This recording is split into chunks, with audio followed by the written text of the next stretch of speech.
Hi everybody, welcome to Moving Through Difficult Emotions Powerfully. I'm Dawn with Touch Remedies, your energetic relationship and emotional expert, and I've been working with clients now for 23 years. One of the challenges that I see with everybody, including me, is we get stuck in an emotional state and we keep getting re-triggered over and over and over again. And it creates symptoms or stress in our body. So for example, have you ever fought with somebody? And then a few hours or a couple days after the fight, you're still thinking, oh, I should have said this. Oh, you know what I should have said? Do you know what I should have done?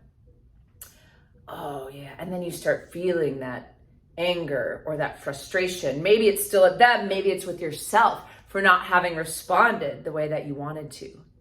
But as that emotion rises, so does a body sensation. Or have you ever thought about the past before?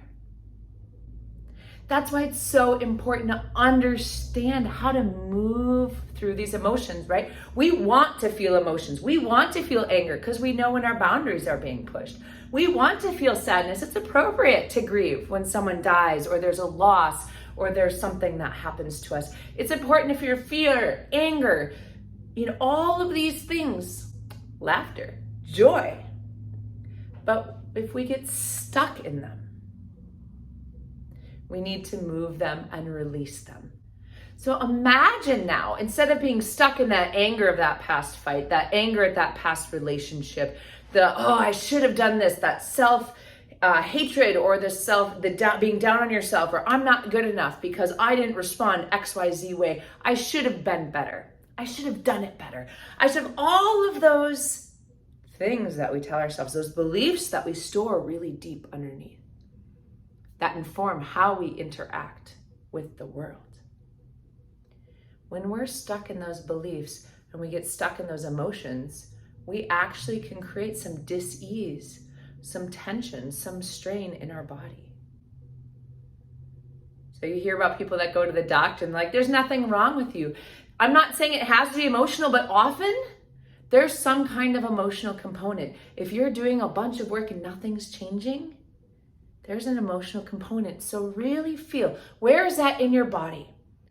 And now imagine, instead of feeling that tension, that anger, you move through it and you have emotional freedom. You have the neutrality.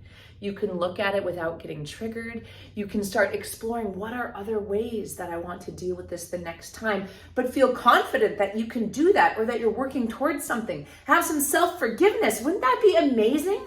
To actually feel good about, hey, that argument was a learning opportunity and now I can move. So how do you do that? You're like, Dawn, that's impossible. How do you do that? So what you need to do is allow those energies to move. So the first thing, if you haven't looked at the video of identifying your emotion, check that out.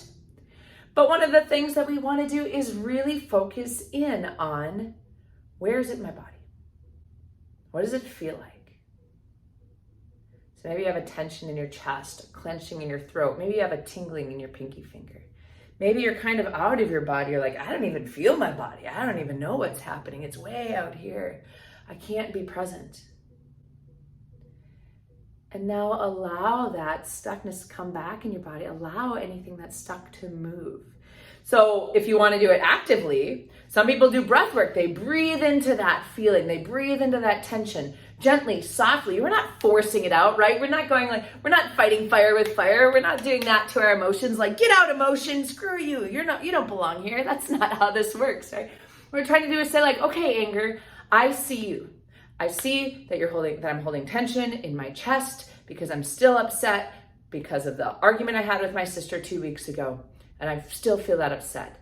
So I'm going to let that go. And you can do that through breath. You can do it through yelling. Yell and say all the things you didn't get to say in the argument. Or just say it out loud. Driving down the road in your car, it's a great place because very few people can hear you if you have your windows up. Exercise. But don't just exercise to avoid, right? Because we can exercise or move or go run or go do something to avoid. But tune into it as you do your yoga, as you do your workout, as you do your movement, as you do your walk. Really tune into it and ask it to move. Let it go. For those of you that like a little more passive,